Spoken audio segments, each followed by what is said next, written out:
Pod Senge, uma produção do Sindicato dos Engenheiros no Estado de Goiás, para movimentar a engenharia com discussões e dicas sobre inovação, tecnologia, sustentabilidade e mercado de trabalho.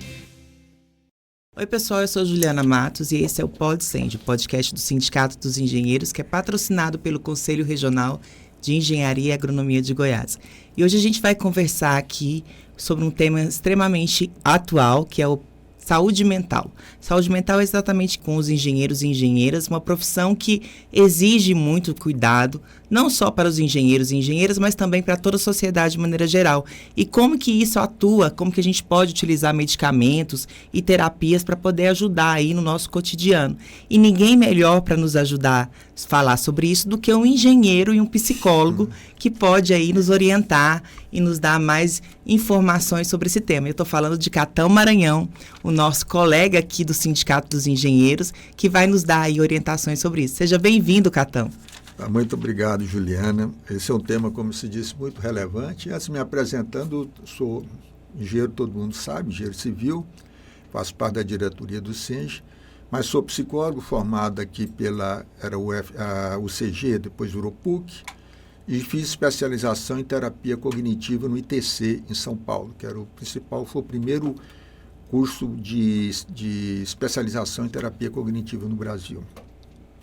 Fiz também algumas especializações, como em hipnoterapia clínica, e esse tema, como se disse, é um tema muito relevante, porque ela não afeta não só o profissional, mas o entorno dele. Quem na família não tem alguém que tem problemas, além desses problemas de ansiedade, depressão, por exemplo, dependência química, alcoolismo, droga, ou transtorno alimentar, obesidade, ou própria crise conjugal, que tem um percentual elevado hoje de divórcio, precisando de terapia de casal. Então, os problemas são grandes. Todo mundo tem pelo menos alguém por perto que padece desses problemas.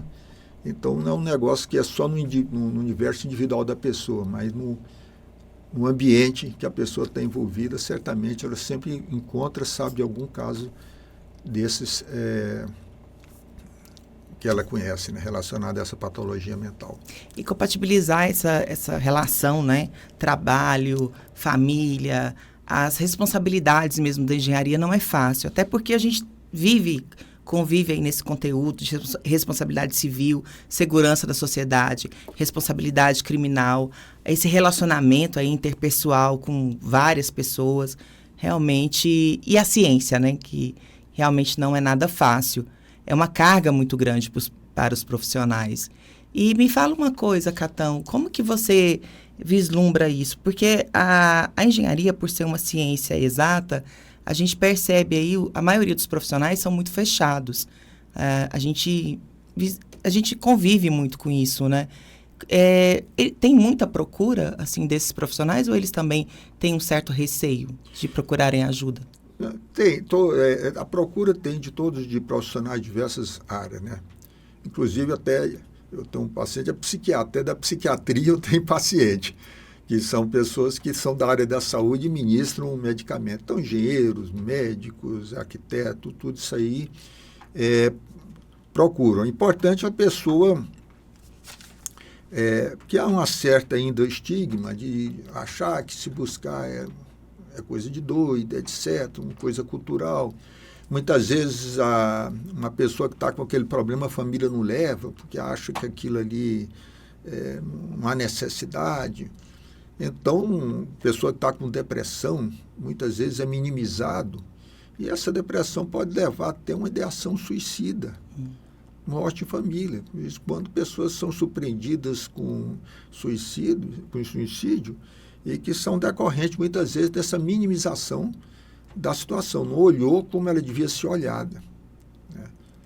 Questões como essa, nós sempre, no formato da terapia clínica, nós temos uma confidencialidade. Nós não somos autorizados, não podemos partilhar com ninguém o que é discutido ali no set terapêutico.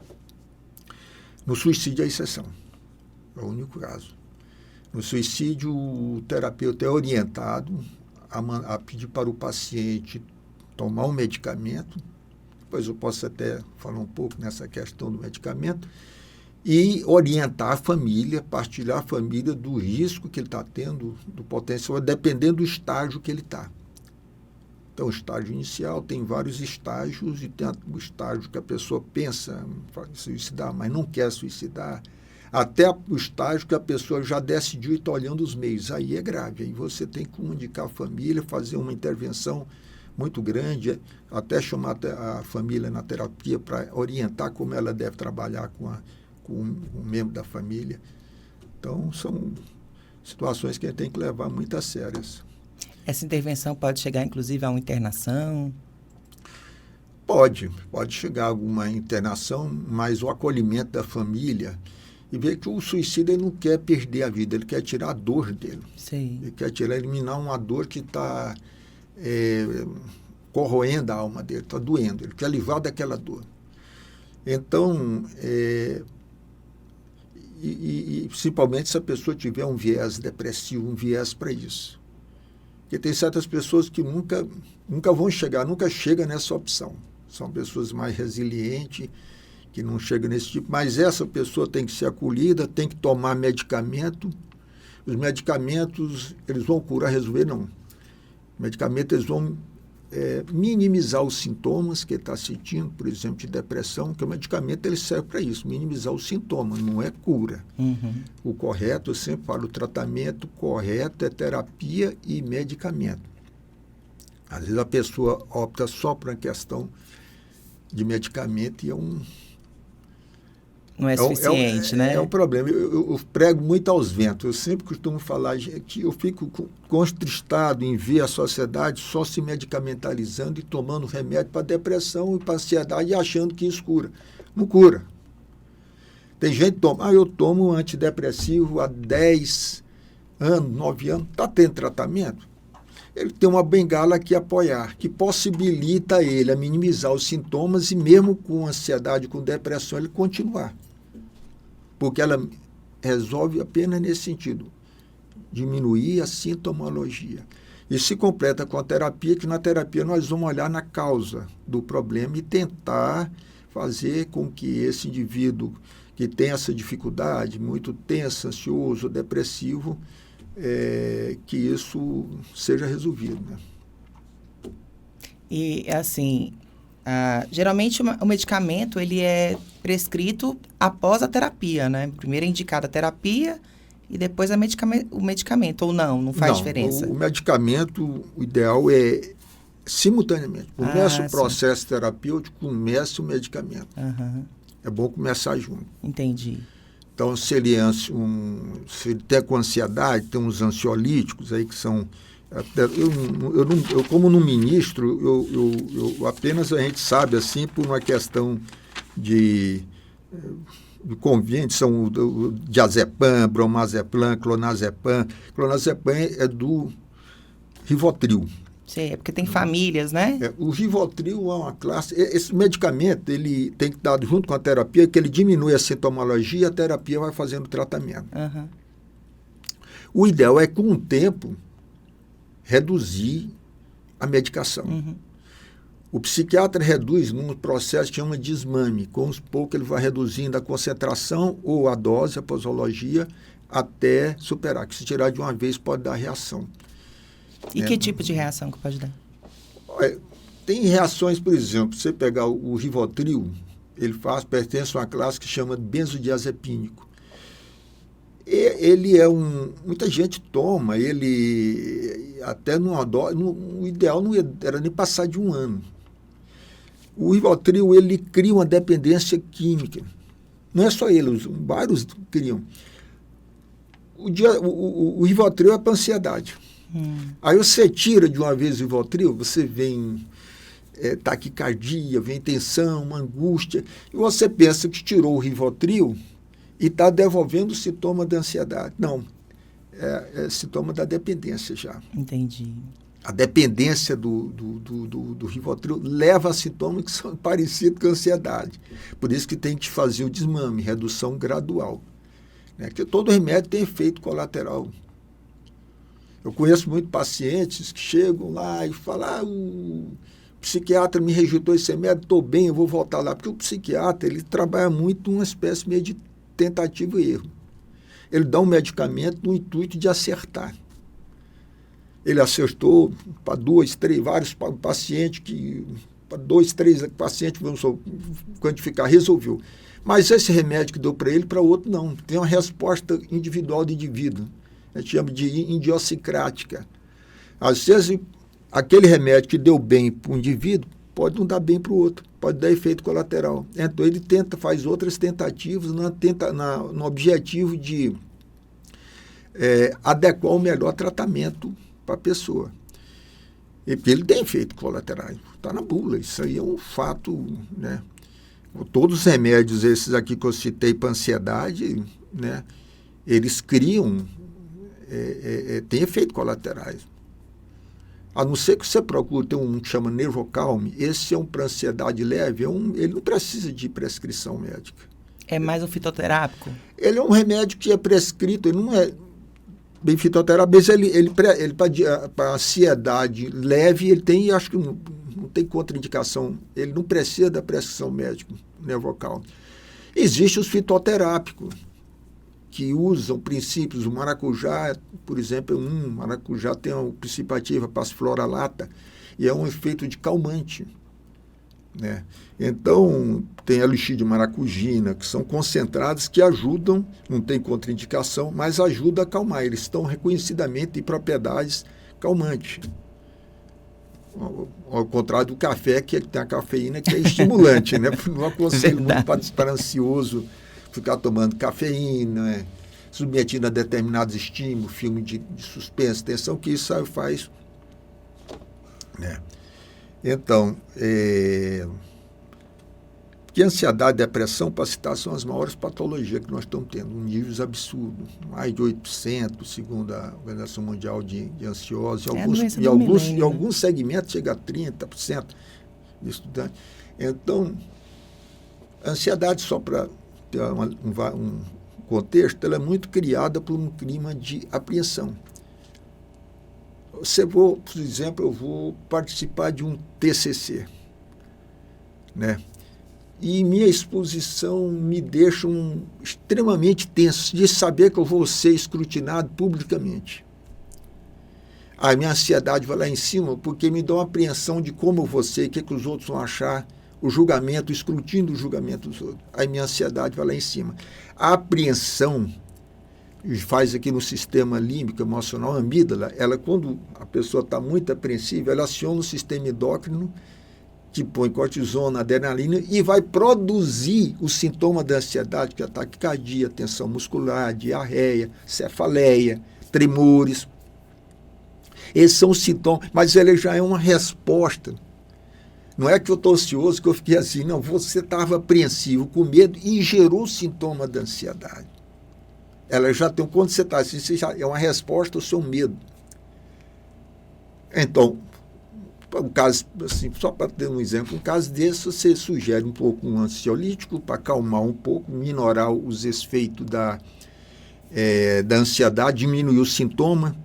Os principais tem, a gente chama lá na bula ISRC, inibidor seletivo de recaptação da serotonina, que procura aumentar a concentração dela na sinapse cerebral e, com isso, diminuindo os efeitos da ansiedade. Mas na terapia nós vamos, qual o problema dele? Não é a exposição, não é fazer o escrutínio, aí nós vamos trabalhar isso aí. Esse indivíduo que vai na TCC está apavorado e tem um medo de exposição. Então, esse medo de exposição que ele tem é que nós vamos ver. E quais são os efeitos desse medicamento no cérebro, desses recaptadores de serotonina? Não, eles procuram, como diz, na sinapse cerebral, aumentar, inibidor de recaptação, que ela não seja recaptada, então ela vai aumentar a concentração. Que a serotonina, a dopamina é considerado o neurotransmissor do prazer, da recompensa. Quando você faz uma coisa, né, que você fica alegre, realizado, você está derramando dopamina. Então, eles procuram aumentar a concentração desses neurotransmissores porque isso produz mais bem-estar e mais calma. Não resolve tudo. mas melhora. No caso da depressão, às vezes, tem pessoas que têm uma depressão chamada depressão refratária. O que é isso? Um psiquiatra prescreve medicamento perfeito, bonito. E o indivíduo não reage adequadamente aqui, ele continua. Significa, uma vez um paciente chegou lá comigo e aí não vou omitir o nome do psiquiatra, porque fica. Aí o psiquiatra disse para ele que ele estava vencendo os medicamentos. E isso é isso. Quem cria a depressão e a ansiedade é o indivíduo. Sei. A capacidade de remissão do sintoma do medicamento é inferior à capacidade que ele está instalando. Aí não dá. Tem uma coisa que eu chamo assim, muito interessante, frequência, intensidade e duração. Se você está com um sentimento muito de angústia muito grande, frequente, muito frequente, intenso, muito forte, uma valência muito grande, e duração por muito tempo, vai surgir. Vai dar um impacto na vida do indivíduo e com reflexo no comportamento e com reflexo na saúde física. Ele não tem dúvida. Aquele ditado ocidental, mente sã, corpo sã.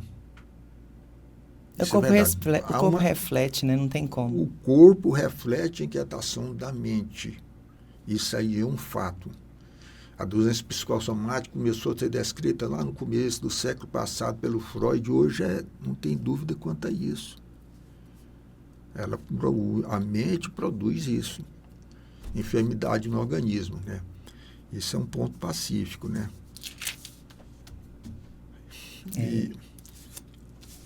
E a gente, né?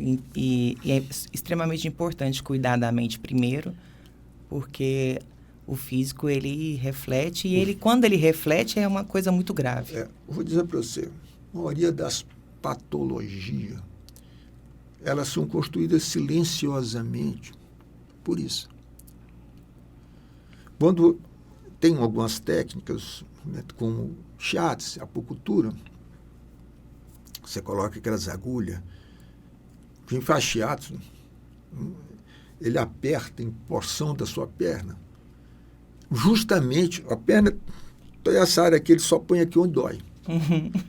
Se a pessoa estiver muito tensa e for fazer uma sessão de uma dor bem forte. Não pense que vai ser um relaxamento, muito contrário, é uma sessão meio torturante. Porque ele procura desbloquear aqueles pontos. É verdade. Esses pontos, aí já entra uma outra área um pouco assim, que eu não sei se é para trazer, uma área um pouco energética, em que esses pensamentos, a forma como ele tem, vai criando ponto de coagulação, que o pensamento denso, o pensamento mais negativo, ele é mais denso, a frequência mais lenta, de alegria, de gratidão, ele é melhor, mais rápido. Então, procura soltar esses pontos, esses nódulos, né? Que senão vão dar problemas. E é interessante físicos. Que isso, inclusive, é explicado pela própria ciência, né? Por exemplo, as dores miofasciais, que são dores muito intensas, são exatamente criadas por isso. São. O efeito mental no organismo muito grande, né? Que, só para dar um exemplo, eu sou hipnoterapeuta, numa sessão de hipnose você consegue fazer a pessoa fazer analgesia. Não pode fazer uma cirurgia porque tem um problema de reação com anestésicos químicos. Você faz a sessão, na internet você encontra vídeo de pessoas só com hipnose fazendo cirurgia. Ou se a pessoa tiver curiosidade, vai numa sessão de hipnose, você coloca uma pessoa para deitar, relaxa ela. Eu já participei dessas sessões. Aí põe a pessoa, 3 cadeiras, uma aqui no dorso, outra no pé e outra na cabeça. Eu começo a fazer uma estimulação, que o corpo dela é duro, rígido, igual estrutura metálica. O metal não verga, você é duro. E a engenharia te ajuda bastante nisso, né? Eu tiro aquela parte de baixo e mando uma pessoa subir de pé. Em mim não vai fazer isso, não. Na barriga. E ela não flete. Porque ela foi induzida a aquilo. Olha que interessante. Isso aí é coisa incrível. Quem vai em sessão, tem grupos aí que faz sessão de hipnose, faz isso aí. A pessoa dorme, faz qualquer coisa, eu quero porque ela ver. está no estado de indução. Quando você for fazer uma sessão dessa, tem que me chamar, eu quero ver. Eu uso, na verdade, até pouco, em alguns casos, porque também não é um panaché, a solução para tudo, como muita gente põe. Em alguns casos eu uso a hipnose. Poucos casos, na verdade, poucos. A maioria eu tento com ali. Porque nós temos um princípio na terapia cognitiva, Juliana, que diz o seguinte... tinha um cara chamado Epíteto, que viveu não sei quantos, 2.000, 3 anos atrás, e já falava assim, não é a situação que está te deixando louco, é a forma como você olha para ela. O Beck vai dizer que não é uma situação que te deixa tenso, depressivo, é a forma como você avalia e interpreta aquela situação. Então, eu vou lá, por exemplo, eu sou digamos, um foco social. Estou andando tranquilo, estou muito bem. A Juliana me fala, vamos ali numa reunião social muito importante. Isso é um gatilho para despertar em mim emoções negativas do passado, que eu vou ser escrutinado, julgado, criticado pelos outros. Eu vou ficar com um sentimento muito excitado. E qual vai ser a minha resposta comportamental? Qual é o mais normal? Esquiva. Evitar de ir. Aquilo me dá um alívio, mas o problema persiste. Eu fico remoendo isso. Por quê? Ali, o que aconteceu? Ao falar aquilo ali, vamos na reunião, um gatilho para entrar em situações inconscientes. Na terapia cognitiva, chamamos de memória implícita, mas é o inconsciente, porque na terapia cognitiva ela foi desenvolvida por 2 psiquiatras, Albert Ellis e o Aaron Beck. O Beck, estudando uma proposta da psicanálise, ele chegou na terapia cognitiva, que era da raiva retroflexa, que a psicanálise analisava a depressão sob essa ótica. E ele olhou assim, curioso, quando as pessoas mudam os pensamentos, ela muda a forma de agir. Então, são as cognições. Elas não são resposta, elas são a própria depressão. Na depressão, na terapia cognitiva, a tríade de Beck, pensamento negativo a respeito de você, a respeito do outro e desesperança. Eu estou numa situação, nada vai resolver, nada vai melhorar, está ruim, vai continuar sendo. Desesperança. Eu sou um fracasso, sou isso, não consigo fazer nada, as pessoas não estão indo para mim. Essa leva uma espiral muito negativa. Né? Então, essa é a tríade de Beck. Então, os problemas a gente tem que olhar. Ele fala assim, a avaliação, como você interpreta, é muito importante. Muitas vezes essa interpretação, ela nos dá a emoção e nos dá o comportamento. Então, na terapia, nós trabalhamos isso, procuramos flexibilizar o pensamento do indivíduo e depois, se for o caso, reestruturar as crenças, que aí leva a uma maior mudança. A nossa terapia é considerada uma terapia mais breve, são 12 a 24 sessões. Em alguns casos pode passar. Eu já tive paciente que eu já praticamente dei alta e continuam comigo, porque querem resolver outras questões. E como que você faz esse mapeamento dessas crenças limitantes, assim? Bom, isso é no processo de terapia, no caso nosso, na terapia cognitiva comportamental, a gente faz a conceituação clínica, que é um mapa cognitivo do paciente. São as crenças nucleares centrais, as crenças intermediárias, e procuramos ver.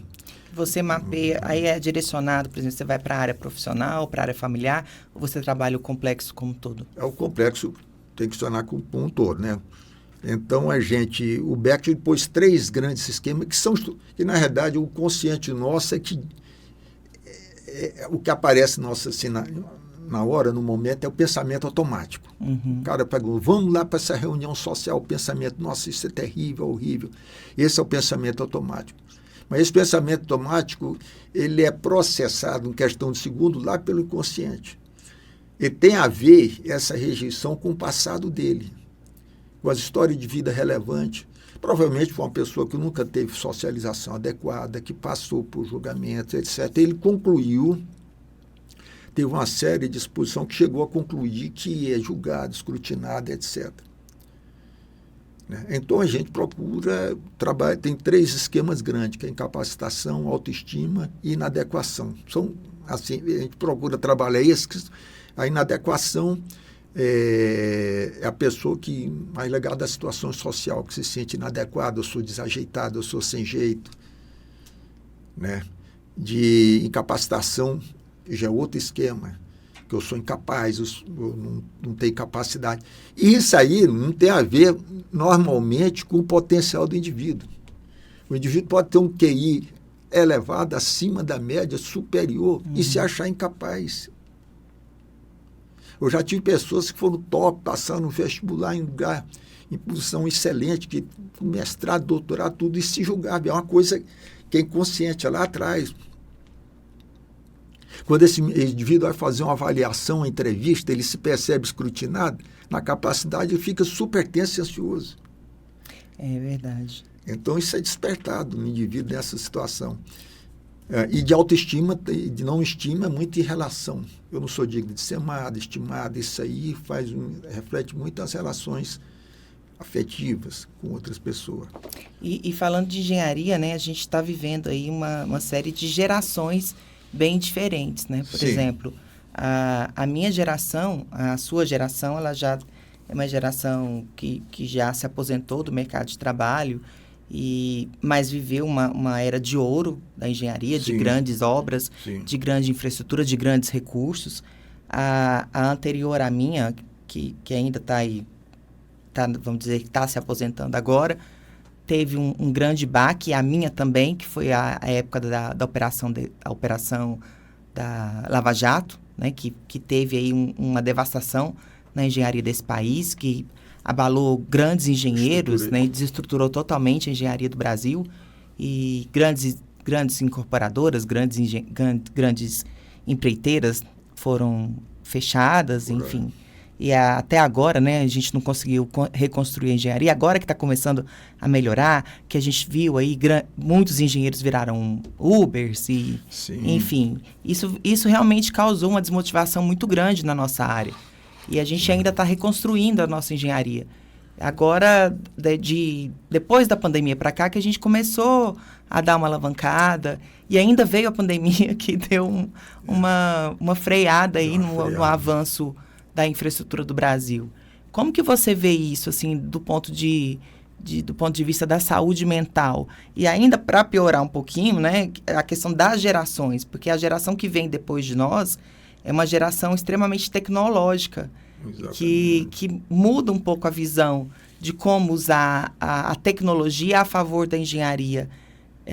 E aí é uma geração mais fechada ainda, que ela não tem ainda aquela relação interpessoal que a gente é acostumado a ter, que é aquela engenharia de campo mesmo, né? De convívio, de realização, de estar lá junto, de crescer junto, de aprender, né? Porque eu tive isso, e eu tenho certeza que você também teve, de ir para o campo, aprender com um colega, de desenvolver ali, de estudos práticos, que esse pessoal de agora não tem, eles estão mais sentados à frente do computador e fazer simulações. Como que você vê o futuro da engenharia hoje, especialmente com a inteligência artificial?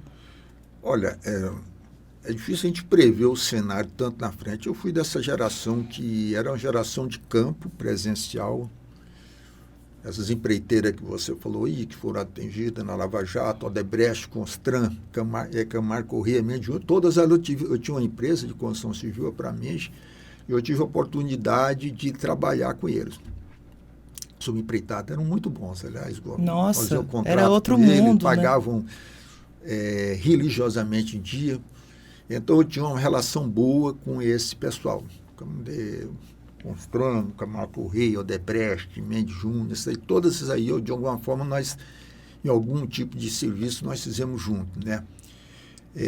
E foi mudando. Eu fui do tempo que o computador nem existia. O computador era zero. Eu fui do tempo que surgiu a internet. O relatório era por escrita. Aí depois começou o relatório no computador, mas no começo era tudo ali. daquela geração dos anos 70, que eu formei, em 76, 77. Eu teria um sindicato, como eu falei aqui, em 78. Nossa! Eu tenho 46, o sindicato tem 47 anos, eu tenho 46 anos de sindicato. Então, isso não tinha. O computador foi chegando, foi se instalando. Hoje não temos até isso, inteligência artificial, eu não sei onde vai chegar isso, né? Hoje você pega a obra, antigamente era maquete. Para você ver a obra, tinha que fazer a maquete. O arquiteto fazia a maneira de você ver. Hoje não, você já entra para ver virtualmente dentro, em 3D, como é que está a obra. Então, são coisas hoje que estão... Agora, eu acho que esse contato, a tecnologia nunca vai suprimir de tudo o contato pessoal. Ela é uma ferramenta que é para ajudar, não para suprimir coisas que são importantes na nossa vida. Esse contato assim, pessoal, eu acho que não tem como. Você não pode ficar no mundo virtual. Hoje, pessoas ficam no mundo virtual, procurando se relacionar com outra, aquele negócio todo. Isso funciona até determinado ponto. É uma página 4, 5, sei lá. A partir de diante, nada substitui o contato tete-a-tete, pessoal, né? Nós estamos num mundo de transformações tecnológicas muito rápidas, muito acentuadas. Daqui 20, 30 anos, não sei, eu não ouço dizer o que vai acontecer, do tal impacto que teve, a gente olhando o passado, o que tem hoje. A evolução é muito dinâmica. Extremamente dinâmica. Em termos tecnológicos, de materiais também, de tudo. Em termos materiais é excelente, né? Isso é fantástico. É fantástico. Mas com relação a essa parte aí pessoal, eu acho que essa parte,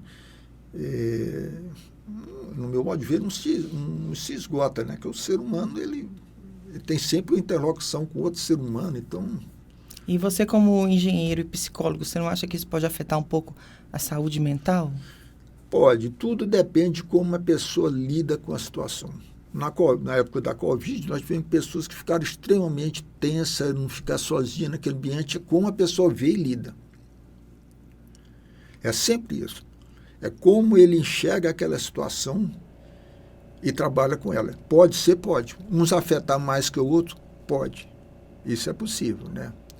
Mas tem um psicólogo americano, Martin Seligman, ele fala uma coisa interessante. Ele fala que o otimista é imune à ansiedade e depressão. Se você é otimista, dificilmente você vai passar por depressão e ansiedade, porque o otimista tem uma forma de escrutinar a realidade diferente.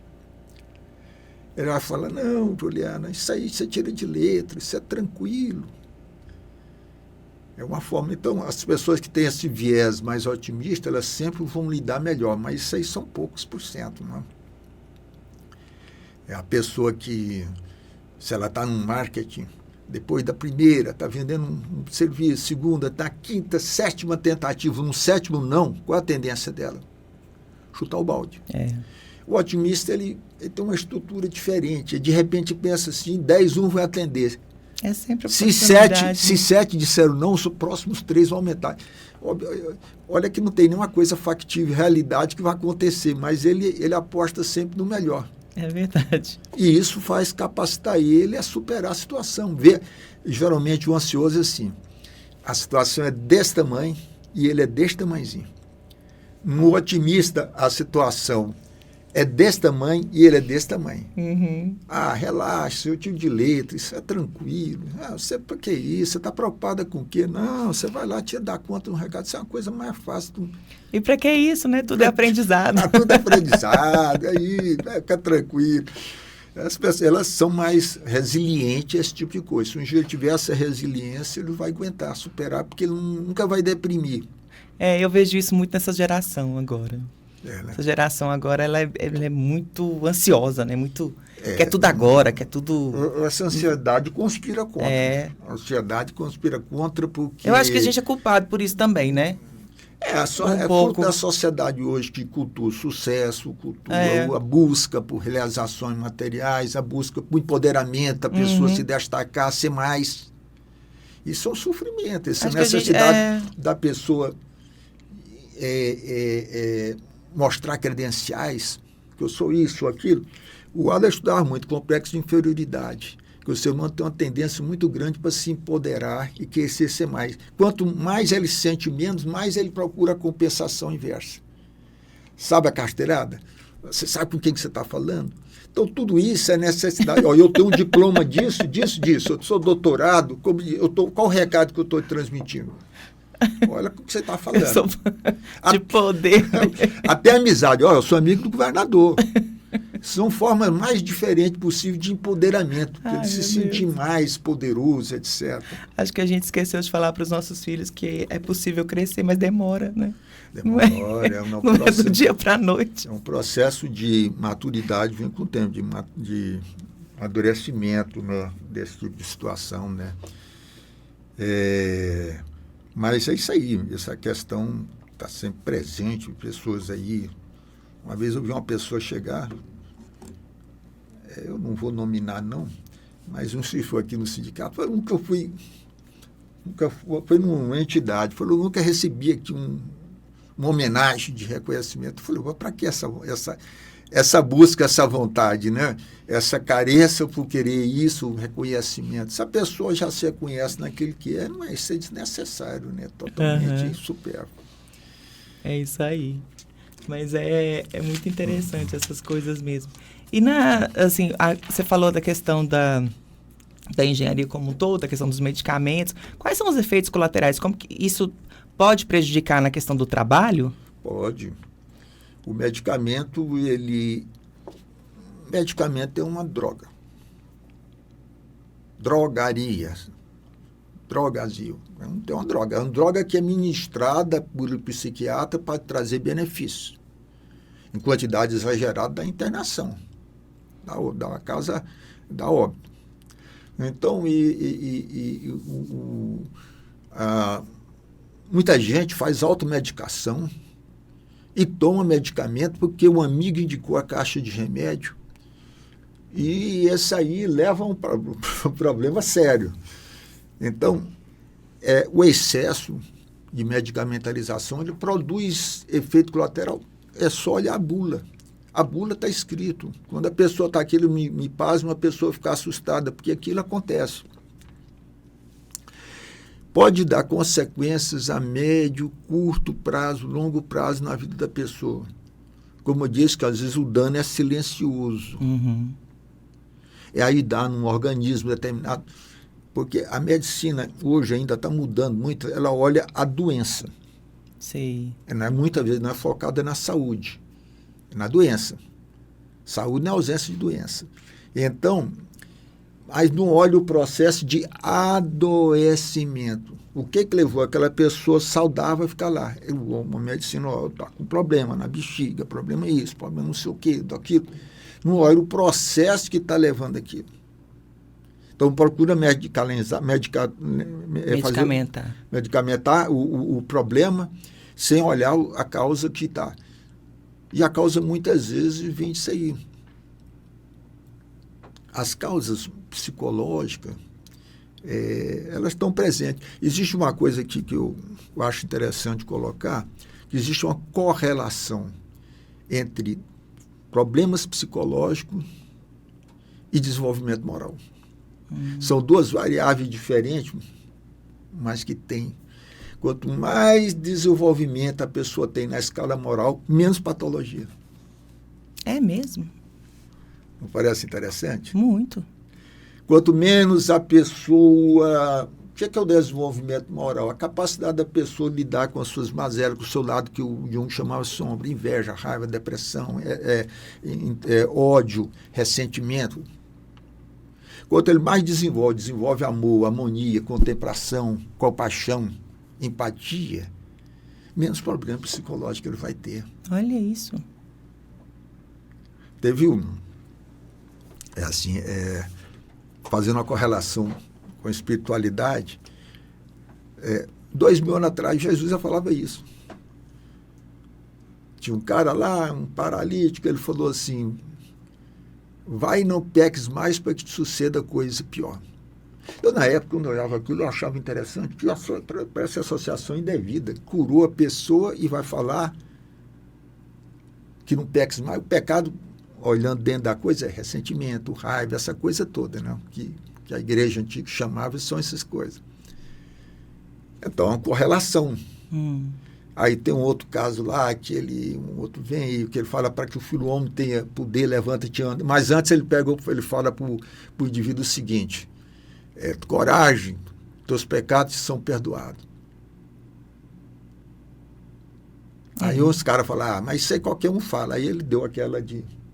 para que o filho do homem acredite. Então, essa questão entre o desenvolvimento moral e a psicopatologia já é muito estudado e é uma certeza. Quanto mais se desenvolve no campo da moralidade, menos patologia você vai ter. E como que as empresas podem ajudar assim, os seus profissionais a terem mais... a criar um ambiente melhor para os seus empregados? A empresa pode criar uma oxigenação boa, com os funcionários, um clima mais simpático, mais harmônico, de abertura entre eles, possam se manifestar. É importante que a empresa tenha essa preocupação e vem muito dos donos. O dono pode entender que isso aí não precisa nada, pronto, serve do sistema antigo e tudo bem. Mas há empresas que a pessoa sente um prazer em estar lá. Até porque o assédio, né? Ele existe e pode adoecer as pessoas. A pressão por desempenho, por resultado. A forma como isso é feita pode ser prejudicial para o profissional. Um ambiente que quando você fala, eu gosto muito de trabalhar naquela empresa, aí já tem alguma coisa de positivo. Você vê uma relação harmônica entre o chefe e o subordinado. A cobrança é pautada em um certo pragmatismo, uma certa realidade, não tem coisas indevidas. O indivíduo se sente satisfeito, bem remunerado, ele se sente bem remunerado, acolhido. Então, esse ambiente que se instala pode ser bom? Pode. O ambiente numa corporação, ele pode ser um fator de saúde mental do indivíduo. Né? Um lugar que você tem espaço para um chefe, por exemplo, um chefe que tem bastante autoritário, que não aceita opinião e que essa pessoa vai produzir uma relação muito ruim aqui dentro. Entendi. O problema pessoal dele é projetado no ambiente. Certo. Então, a gente já está caminhando aqui para o final do nosso bate-papo, né? Tanta coisa aqui para ver ainda. A gente tem... É porque o assunto está tão interessante que a gente nem vê passar o tempo. Tem mais alguma coisa que a gente não abordou que você quer falar? Alguma coisa? Bom, eu não sei, eu tinha até anotado algumas coisas aqui que eu achei... uma coisa que só para dizer aqui, eu acho que ajuda muito as pessoas, determinadas práticas, porque a saúde, ela envolve o que a pessoa alimenta, as alimentações adequadas, o cuidar do corpo físico, você tem que fazer, o corpo físico nosso pede. Muitas vezes não gosta. Eu frequento a academia ininterruptamente há 3 anos. Eu também, nunca. Não é tanto até pelo que eu gosto, mas é movido pelo que eu preciso. Tem coisas que você tem que fazer, não é porque você gosta. Mentira, eu faço fisioterapia. Então, e as emoções?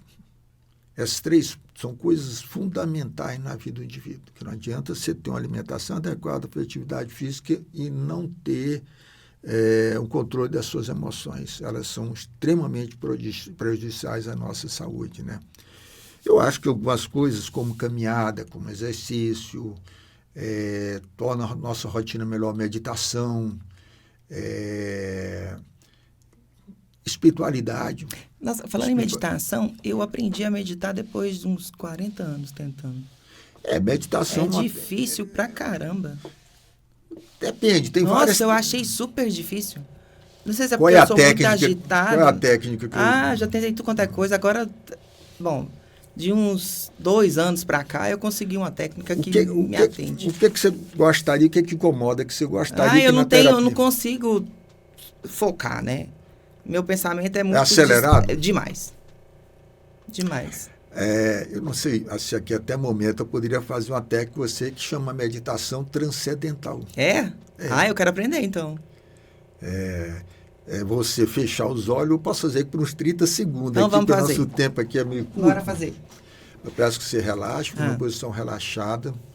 Eu vou falar um mantra e você vai repetir ele. Tá mentalmente, não precisa ser na boca. Eu vou dar um mantra aqui que me surgiu, que chama Ri-Ri-Lin. Ri-Ri-Lin. Aí eu quero que você pense, Ri-Ri-Lin, Ri-Ri-Lin, Ri-Ri-Lin, Ri-Ri-Lin, Ri-Ri-Lin, Ri-Ri-Lin, mentalmente fale Ri-Ri-Lin, Ri-Ri-Lin. Ai, com esse motor no fundo tá difícil. Bom, me diz uma coisa. Eu ia já fazer a pergunta e você me interrompeu. Mas vamos tentar. Vai dar Vamos certo. de novo, rapidamente, para ver se aqui o tempo é muito curto. Ri-Ri-Lin, Ri-Ri-Lin, Ri-Ri-Lin. Se você quiser até só concentrar no barulho daqui do trem, na sua cabeça também pode. Ou no barulho, no Ri-Ri-Lin. Me diga agora aqui. Em que você pensou? Nas duas coisas, sei lá, tanta coisa. Veio Pensei pensamento na na atividade sua que eu tenho que cabeça? fazer, pensei no ofício que eu tenho que mandar pro CREA fazer. Então você não concentrou direito, você tem que concentrar. Aí, tá vendo? Porque porque a minha mente é muito complicada. O tempo é curto, porque se você concentrar no mantra, Pois é. não vai pensar. Aí. Isso não falha. Vou Se concentrar você no mantra. No mantra e repetir o mantra vai te levando a níveis mais profundos de relaxamento. Mas você tem que pensar no mantra, só concentrar no mantra. Essa é a técnica. Se você fizer isso, na hora que você tiver um tempo, não tem paciente, não tem pessoa até hoje na vida que eu fiz essa técnica que não funcionou. Não, eu vou fazer, pode deixar. Me comprometo. Ela desacelera o pensamento. Me comprometo. Que as outras técnicas, às vezes, não. Aí tem essa técnica que você tem o pensamento vai e vem, você ignora o pensamento. Não, vou fazer no lugar escuro, parado, assim, sem tranquilo, silêncio, repete tranquilo. o mantra. Tem um mantra que é universal, não sei se vocês já viram aí em templo budista, que é o Aum. Sei. Você já os caras que Aum. Tá bom. Esse é um mantra universal. Vou fazer. Vou fazer o Ri-Ri-Lin, vou fazer o Aum, vou fazer tudo. Mas Juliana, o tema é muito amplo aqui. Eu acho que 1 hora, 2 horas seria um pouco aqui para a gente conversar, que tem muita coisa ainda que ficou sem ver, mas é muito amplo, né? Catão, muito obrigado, viu?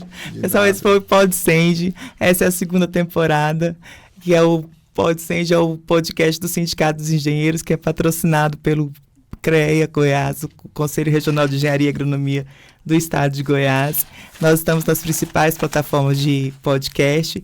Eu sou Juliana Matos e a gente se vê aí no próximo episódio. Muito obrigada mesmo de coração. Obrigada e acompanha a gente sempre. E até mais. PodSenge, uma produção do Sindicato dos Engenheiros no Estado de Goiás.